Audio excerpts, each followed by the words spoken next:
Bueno, creo que ya estamos en vivo. ¿Cómo están todos? A ver si me dicen por los comentarios si me escuchan y me ven bien por ahí. A ver si me confirman. Mientras vamos esperando que la gente se siga sumando para esta presentación oficial, que esta vez es virtual, de La vida invisible de Addie LaRue de V. Schwab, también conocida como Victoria Schwab. La verdad que es uno de los libros más esperados de este año por todos los lectores. Ya está a la venta en España y está saliendo a la venta en este preciso instante en Latinoamérica. No me presenté, soy Leo Tetti, soy el editor de Umbriel, que es el sello de ficción adulta de Ediciones Urano, y también soy el editor de PUC, que es el sello de ficción juvenil de Ediciones Urano. Y bueno, es genial estar con todos ustedes hoy, esta tarde, noche en España, así que vamos a estar hablando con Victoria sobre su nuevo libro, De vuelta a la vida invisible de Addie LaRue, que lo tienen, es muy lindo y encima tienen que ver los brillitos que tiene por acá, las estrellitas, ven ahí. Así que, si les parece y me confirman que, bueno, por acá me dicen no la leo, así que entiendo que me escuchan bien y que está todo ok. Vamos a darle la bienvenida. Voy a empezar a hablar en inglés, chicos, y pueden dejar todas sus preguntas en el chat, que al final las voy a estar leyendo y se las voy a traducir a Victoria, o si las quieren mandar directamente en inglés, lo pueden hacer también. Y ahora sí, oficialmente vamos a empezar con esta presentación. Denme un segundo para chequear que esté todo ok. Vamos esperando. Ahí estamos. Perfecto. Vamos a empezar y vamos a recibir a V. Schwab para empezar a hablar sobre Addie LaRue.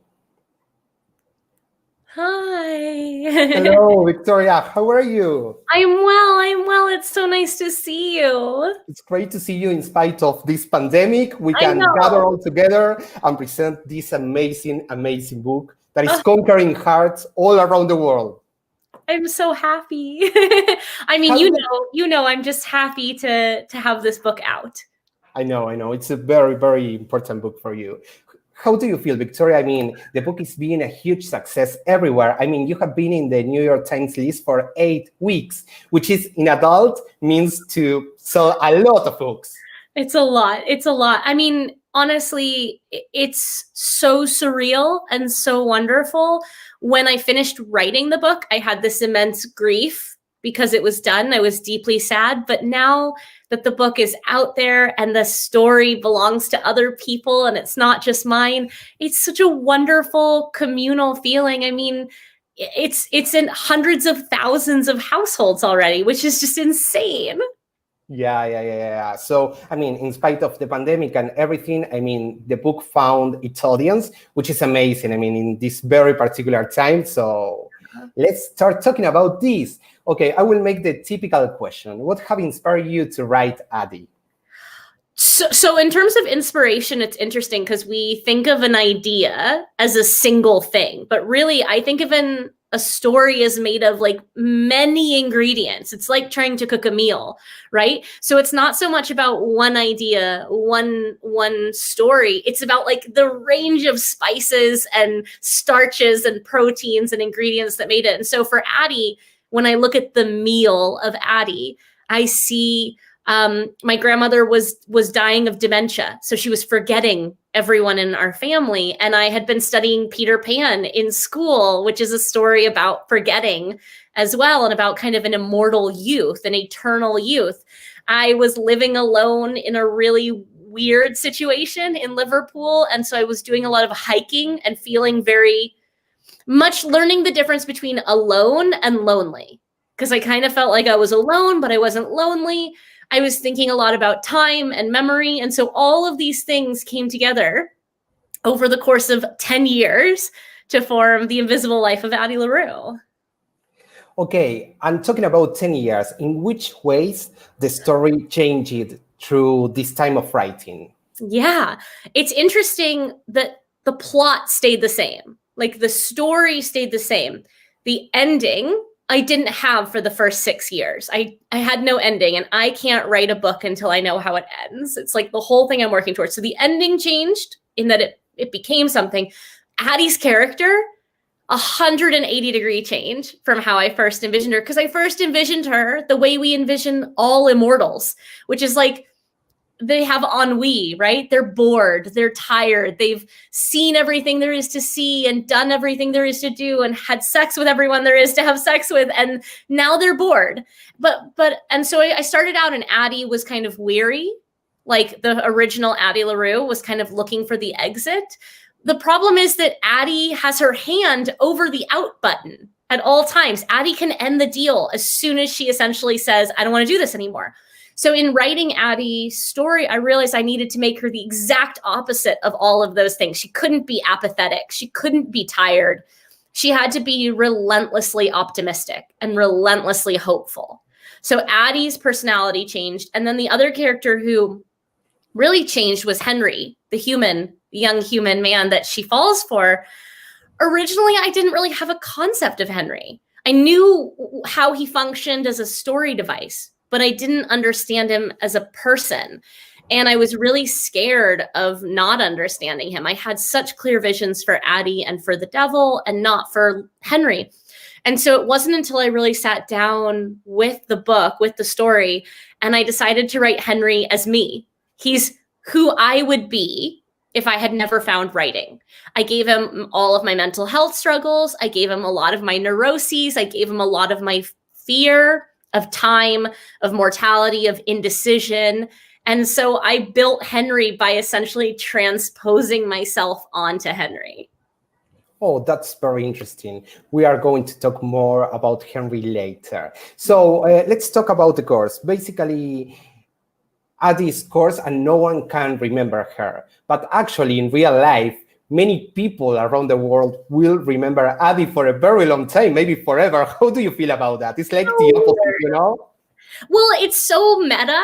Like, it's so much weirder. Like, and not to spoil anything about the book, but like, if you have read it, then the wall of books behind me takes on a slightly different meaning as towards the end of the book. And like, it's so surreal to think about writing about a forgettable character and having so many people around the world now beginning to remember her. And I imagine it like somebody guarding a candlelight, right? Like everyone who picks up her story is responsible for that little candle flame. And all of a sudden there's, a million candle flames instead of one. And for 10 years, it was just me trying to guard the candle flame from the wind, like, don't go out, don't go out, don't go out. And now there's all of these people who are also guarding that story. And it's a relief.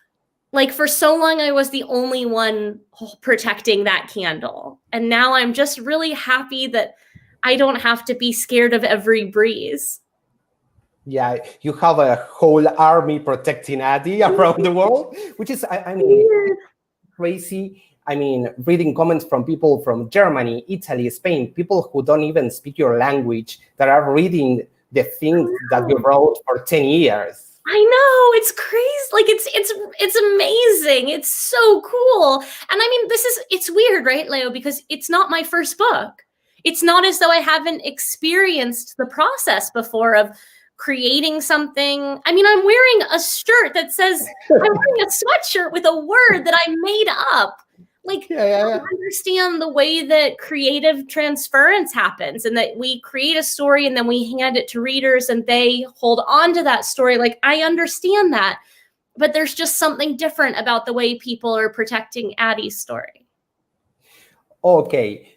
I will go for Spanish for a while to say hi to the new people. Chicos, estamos acá con Victoria Schwab, que es la autora de La vida invisible de Addie LaRue. Estamos en la presentación de este libro, que les recuerdo que ya está disponible en México. Acá en el chat de comentarios van a poder ver el link para poder comprar el libro en México. Ya está disponible en Argentina a partir de y en Colombia también. Y hoy salió a la venta en Estados Unidos en inglés. Y a partir de la próxima semana va a estar en Chile, Perú y Uruguay. Así que todos van a tener la oportunidad de leer esta maravilla. And talking about the book, Victoria, this book has like a bonus material, a very brief introduction that you did for the book.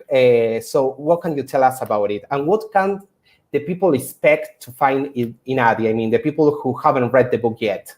Yeah, I mean, the introduction is essentially a letter from me to you, and it looks at how this story specifically came to be in my heart and my head and on paper over 10 years. So it's really a very, very personal introduction.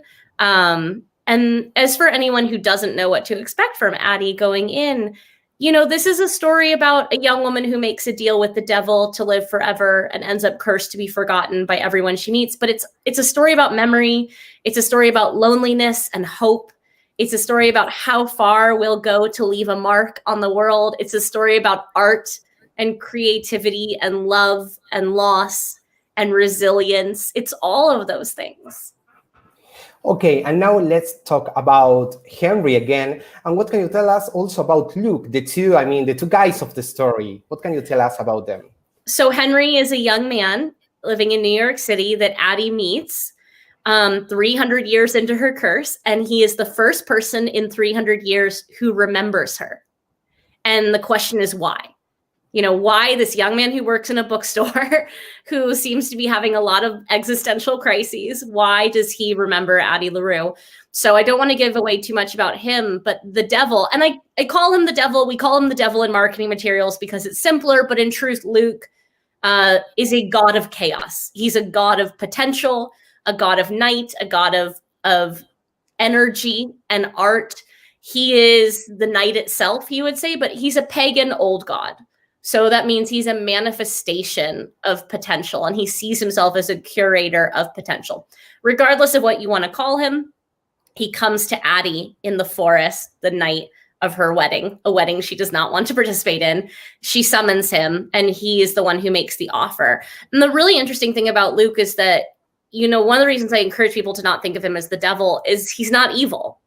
He's selfish and petulant and hungry and totally not human. He doesn't understand humans except through their greed and their want and the reasons that they make deals.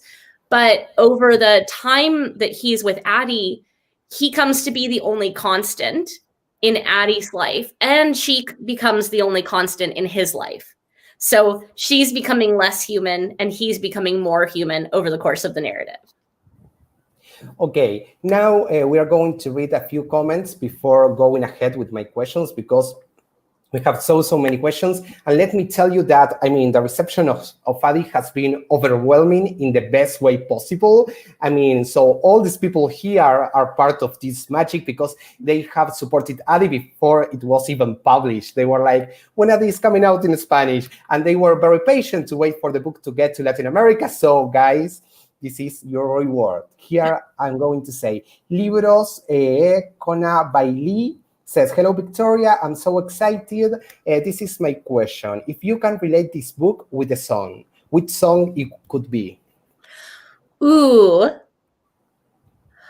there are several. I would probably say really anything by Hosier or Florence and the Machine. Okay. So I'm going to narrow it to two artists and not to two songs, because in truth, I listened to their entire discography, both of them, while I was writing this book. So anything by Hosier, maybe Into the Woods or Arsonist's Lullaby, and then Big Gods by Florence and the Machine would be a really good one. Okay, guys, here you have a few recommendations. And here is a question that many people have asked. They want you to define Addie in 3 words only. Oh. Only 3. Okay.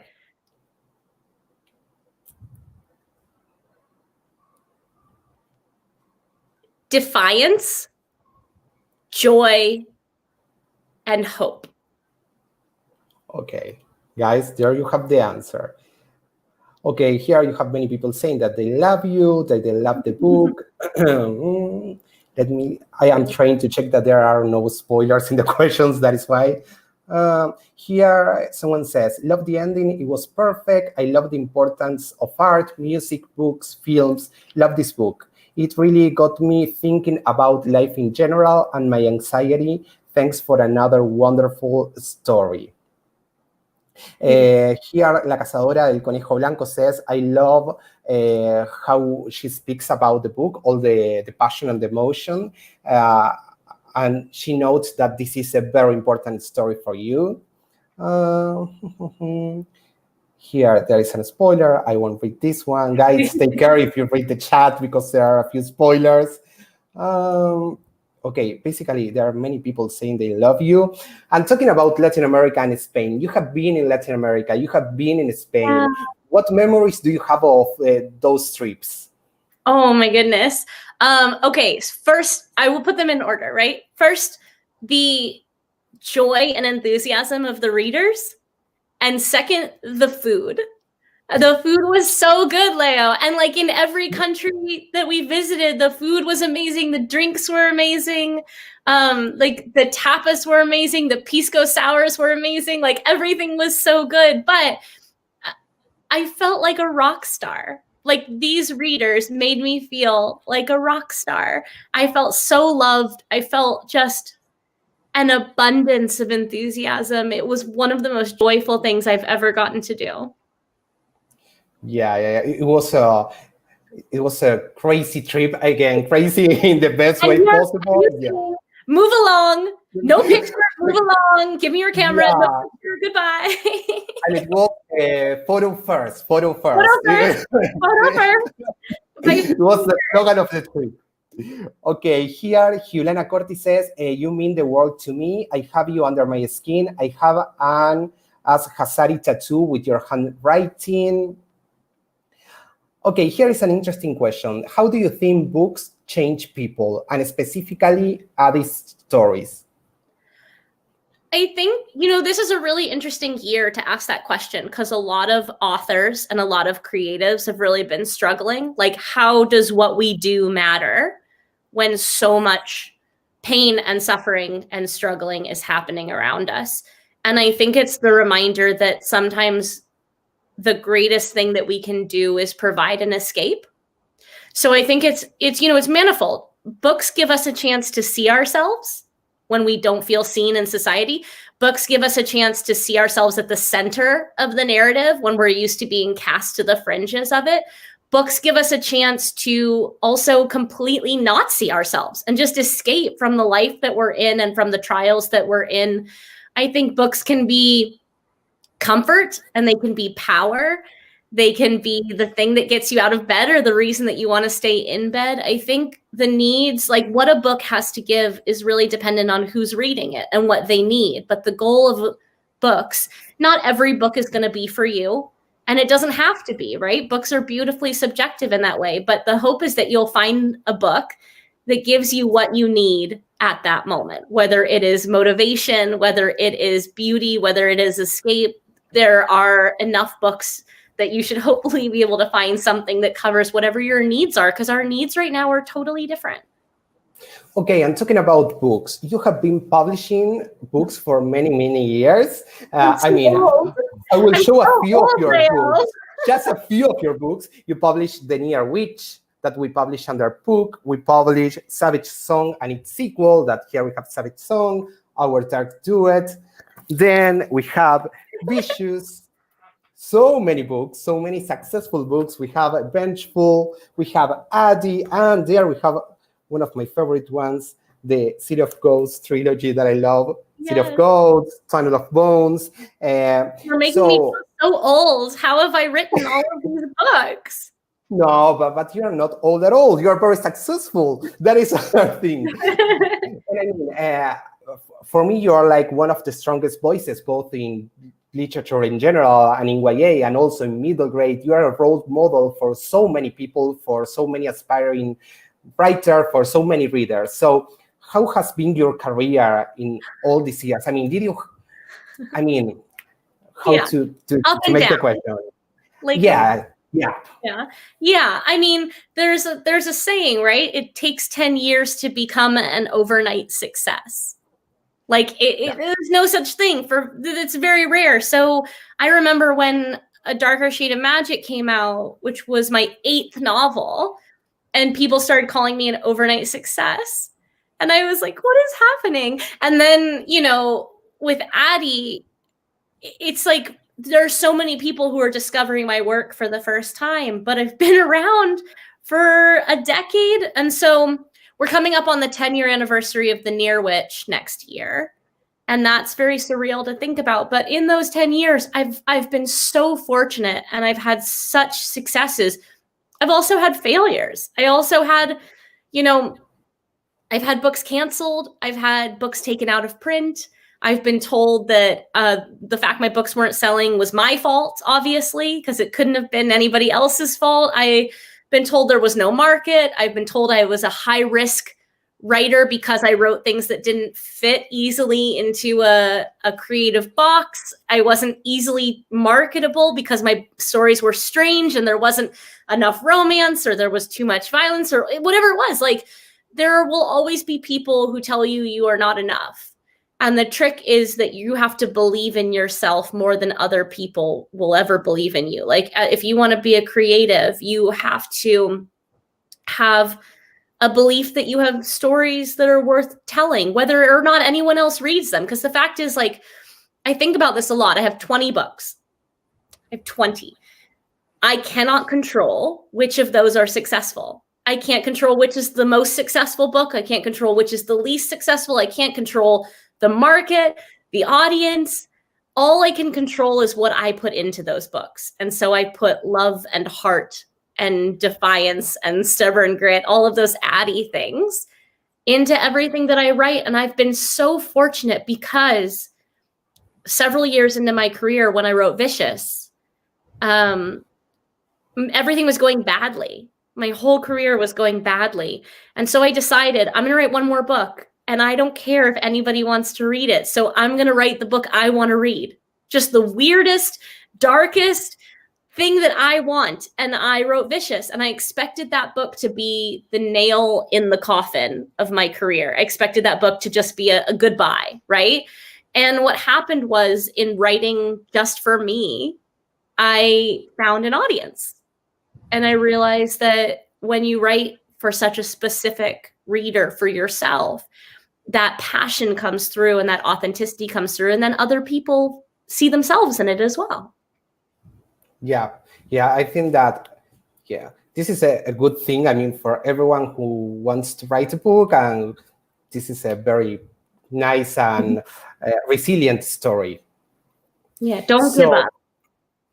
And what made you keep going? I mean, even in the hardest times, what was the thing that made you keep writing? Okay, two things. One is that I love writing. I would write stories whether or not anyone else would read them, right? Writing is for my mental health as well. Like, when I'm not being creative, all of my thoughts start spiraling and getting tangled up. And for me, writing is a way to keep everything kind of in its place. I love writing. The other reason, spite. I wanted to prove everyone wrong. I wanted to prove that first publisher who said my books weren't going to sell. I wanted to prove anyone who ever doubted me wrong. Like, spite is a powerful engine. Now you can say hi to all these people who told you the New York Times list. Okay, it's nice. It's a very good tip. Okay, now let's talk about your schedule, which is insane. You're writing scripts, short stories, comic books, novels. Which are the main difference between the old Victoria, I mean, the one who started writing The Near Witch, and the current Victoria with so many projects over the table? The current Victoria is tired. No, it's interesting. So there's a really big creative difference for me between scripts, both for comic and for TV and film, and novels. And I think it's that novels are very lonely. You know, you sit with the story and it's really just you and the story, and that can be beautiful, but also it's not collaborative. Like, once your editor becomes involved, it becomes a conversation.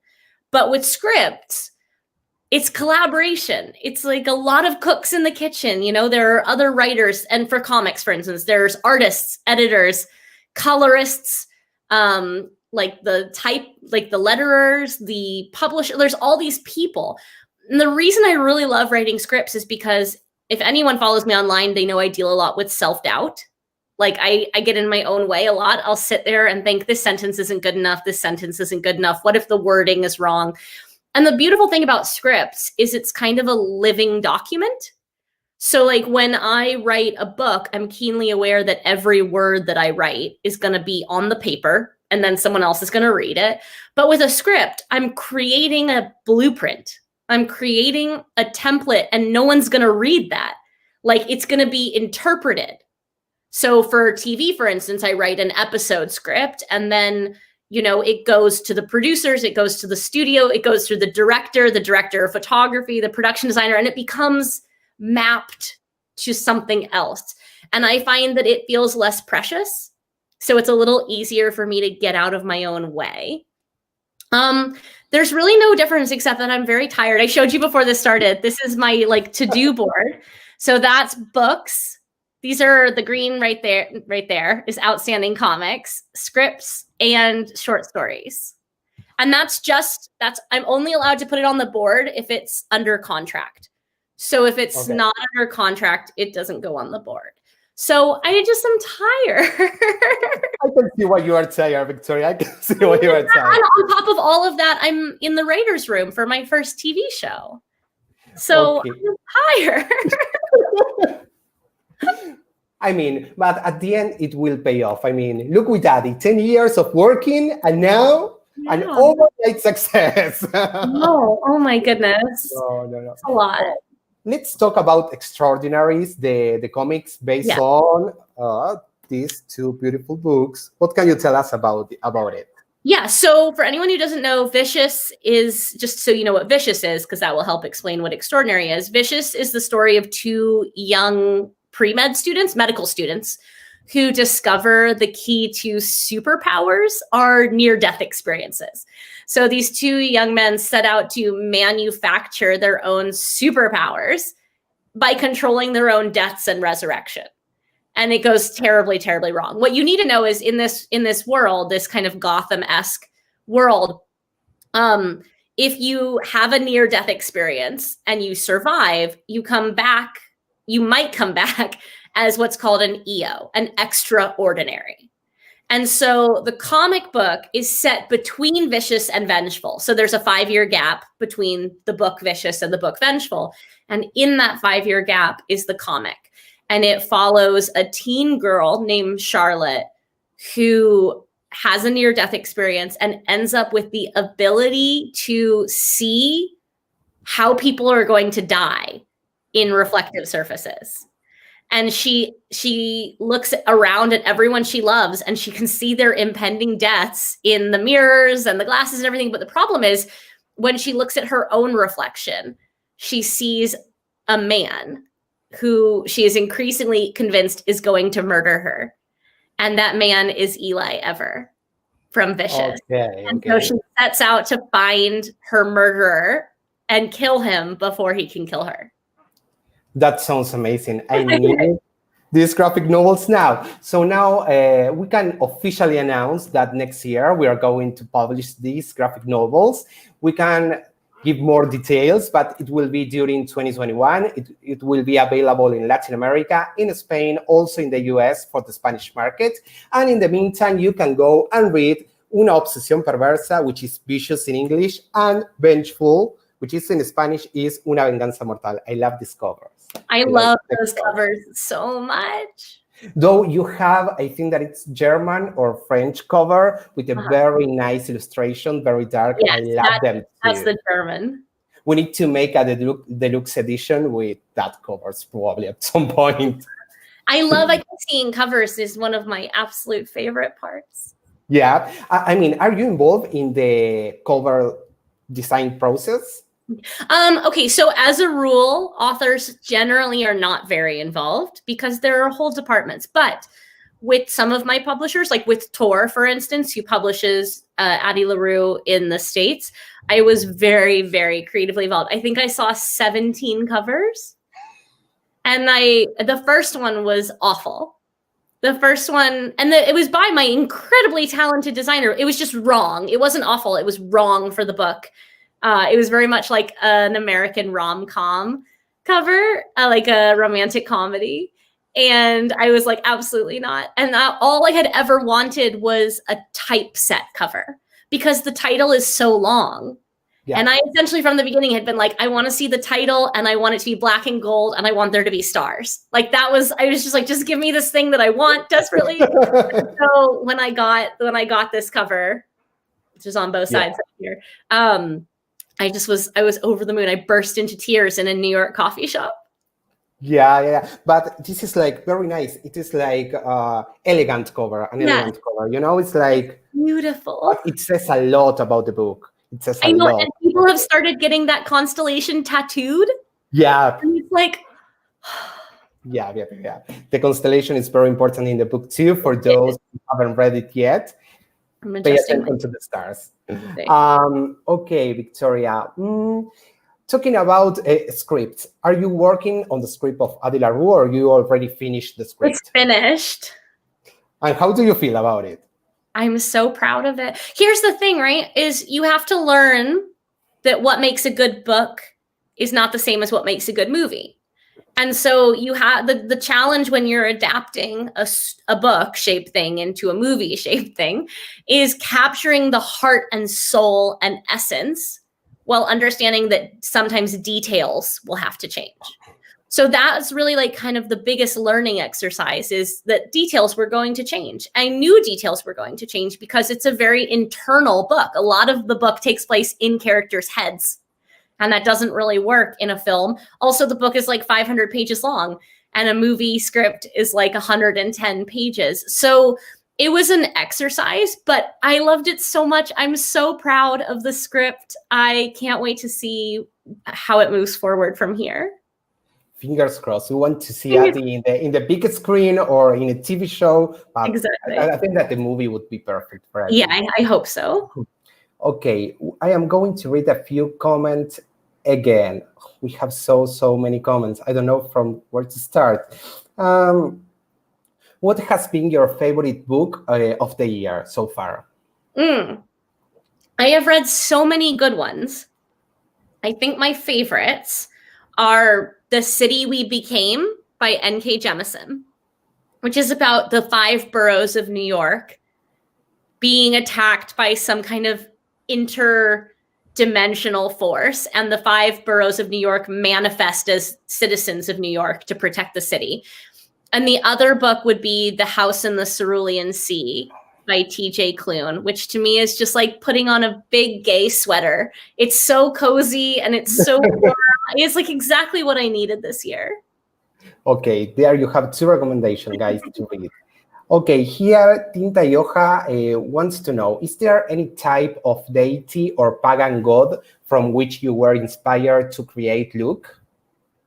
I mean, not a specific god per se, but I was really interested in what happens when you take a monotheism, like a god with a big G, like a Judeo-Christian Muslim, and then when you make it a pantheon, when you look at polytheism instead, so look at like Greco-Roman, Norse, things like that, what happens is your gods begin to much more closely resemble the people that worship them.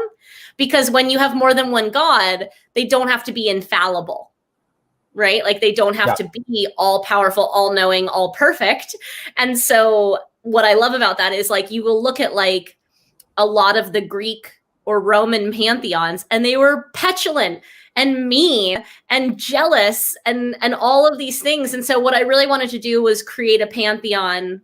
This book is about Luke, but create a pantheon in which the gods were represented a little differently. And so I would say he is a god of darkness, much like most classic pantheons have some kind of either underworld force or night force, something that balances out light. So ostensibly he has a counterpart, which is a god of light, but Luke is the god of darkness.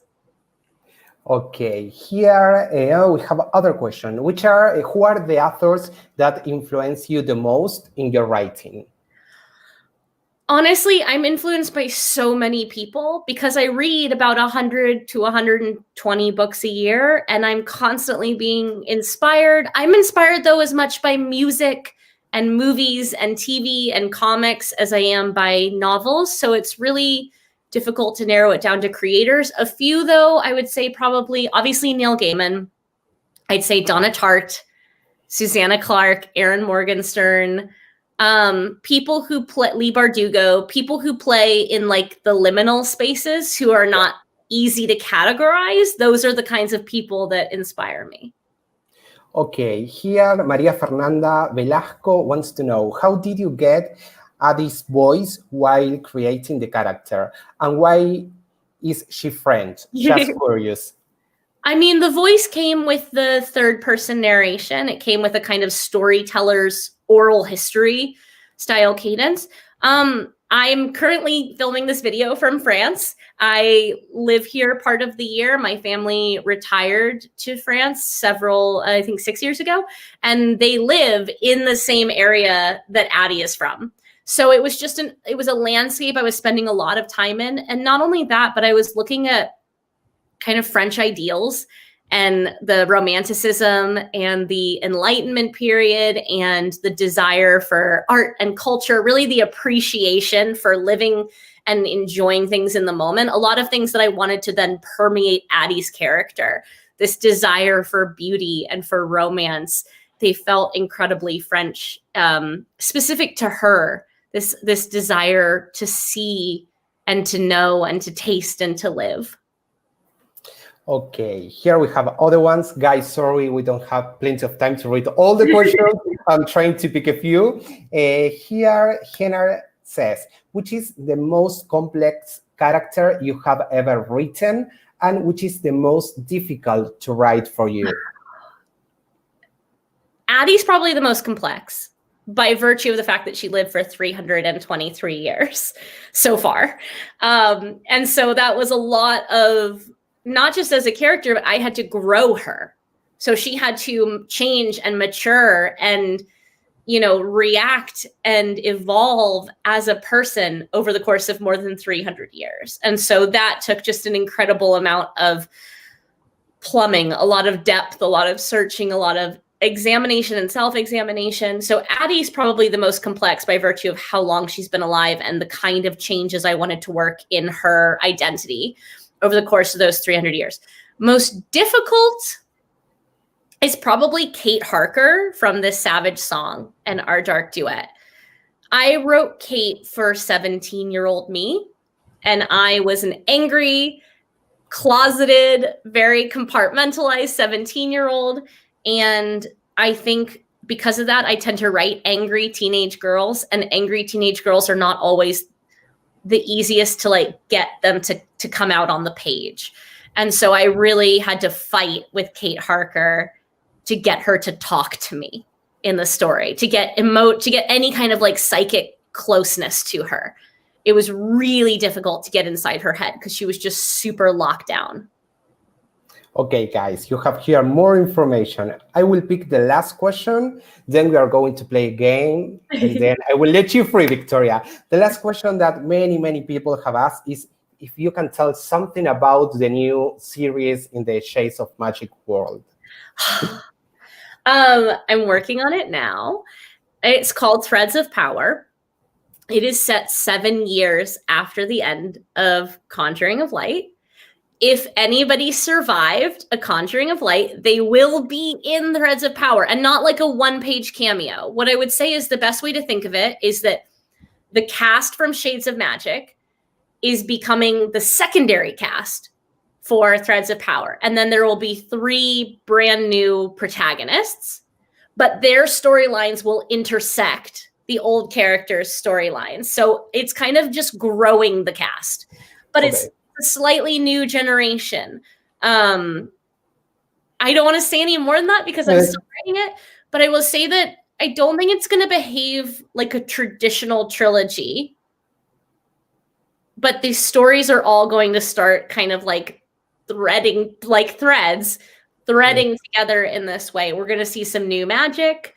We're going to see hopefully things that will make people happy, but also, it's going to be drama. I'm very daunted by it. I'm very scared to return to a world that I know a lot of people love because I don't want to let anyone down. But at the end of the day, I just have to write the story that excites me.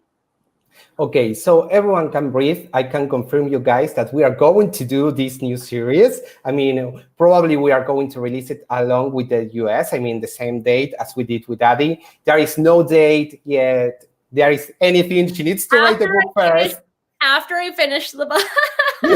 She needs to write the book first, and then we are going to publish it. But I have a curious question, Victoria. This will be a direct sequel, or I mean, someone who haven't read the first trilogy can read the new one? So ideally, if I do my job right, you should be able to start with book 4, which is Threads of Power 1. So you should be able to start with the new series. Obviously, I hope that you read the first one, because I think it will make more sense.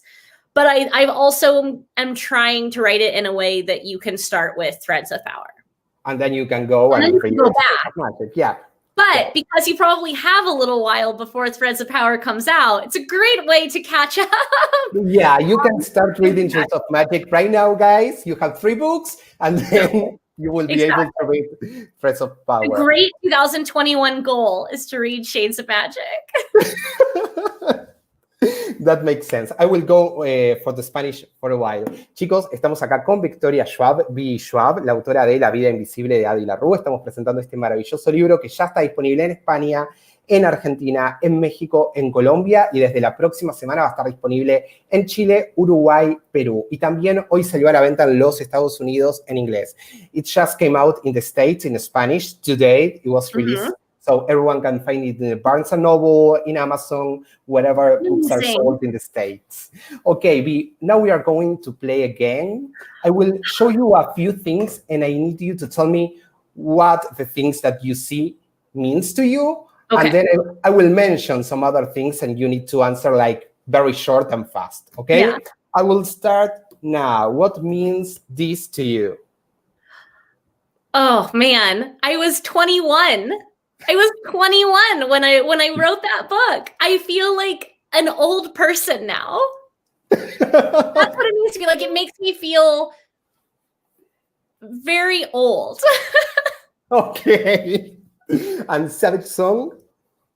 Oh, it pulls at my heartstrings. Like, writing a book about music was one of the most exciting things that I've ever done. And we have some cool stuff in the works on that front. So everyone should keep an eye out for news of Savage Song. Okay. And what means August from Savage Song and Victor from Vicious for you? August and Victor are probably 2 of the closest characters, along with Henry, 2 characters that I personally identify with. The way that August deals with anxiety, kind of like spiraling in. And also this year I started playing violin. So like, I'm just becoming August Flynn. Victor Vale, because I wrote that character just for me, I just wrote a male version of my 25-year-old self, which I should never admit to, because my American editor is like, stop comparing yourself to a sociopathic serial killer. But I often feel really emotionally removed. Like, I feel like I keep my guards up, and that means I don't always let people in. And so I feel that emotional distance that he has as armor. Okay. And what about these babies? Travel. They make me think of travel. I knew I wanted to write a ghost story set in Edinburgh because I live there. And it's just one of the most haunted places in the world. And to get to turn it into a series where I travel from place to place. So Edinburgh is book 1, Paris is book 2, and New Orleans is book 3. It's so exciting. And what means Edinburgh to you? It's where I keep my bones. It's truly the only place in the entire world I've ever just felt bodily at home. Okay. What about Neil Gaiman? Neil Gaiman is one of my heroes. Like, he's probably my greatest hero and mentor. He's somebody I aspire to be like in so many ways. And I am so grateful to know him and to just be able to have somebody like that in my life. Okay, we're about to finish. Just a few more. Choose one world of yours to live in. Red London, Shades of Magic. Absolutely. Perfect. Choose one of your characters who could be your best friend and other one for your arch enemy. I think Well, Eli Ever would be my archenemy because with like righteous villainy. As far as my best friend, I don't think my characters are very good at being friends. Probably Alucard Emery from Gathering of Shadows. Okay. The first things that you do when you open your eyes in the morning. Drink tea. Like literally my mom, because I'm staying with my family right now on lockdown, leaves a cup of tea beside my bed. And I then like reach over with like one eye open, just like one eye, can't do it. And I like find the cup of tea and I can't open my eyes until I have a sip. Okay. A story or an author that changed your life as a reader. Not Neil Gaiman, because you mentioned him already. Definitely. Shel Silverstein is a children's poet who just totally revolutionized my world. Okay, and the last one. What would you tell to yourself 10 years ago? I mean, the actual Victoria to the younger Victoria. You have to write for yourself. Like you have to pretend it's an audience of one because you will never control any part of success, but you can control your happiness. I think that there is no better way to finish this presentation than with these words. Thank you, Victoria, I mean, for being here. I know that it's very late for you. Probably you are almost like... It's my evening whiskey. This is my bedtime. Right here, Leo. Okay, thank you for being here. Thank you for being involved in all the promotion. Thank you, Christine, who has put this together. Heather, I mean, thank you, everyone. Guys, and thank you for, supporting this book, supporting Umbriel. Go read Addie. This is the perfect thing to do this Christmas season. And thank you, Victoria. We hope to see you sometime again here on tour, probably after the pandemic. And thank you again. I couldn't be happier to be here. Ok, thank you, Victoria. Take care, and gracias a todos, chicos, por haber venido. Cuídense mucho y recuerden que ya pueden conseguir La vida invisible de Addie LaRue en librerías en España y América Latina.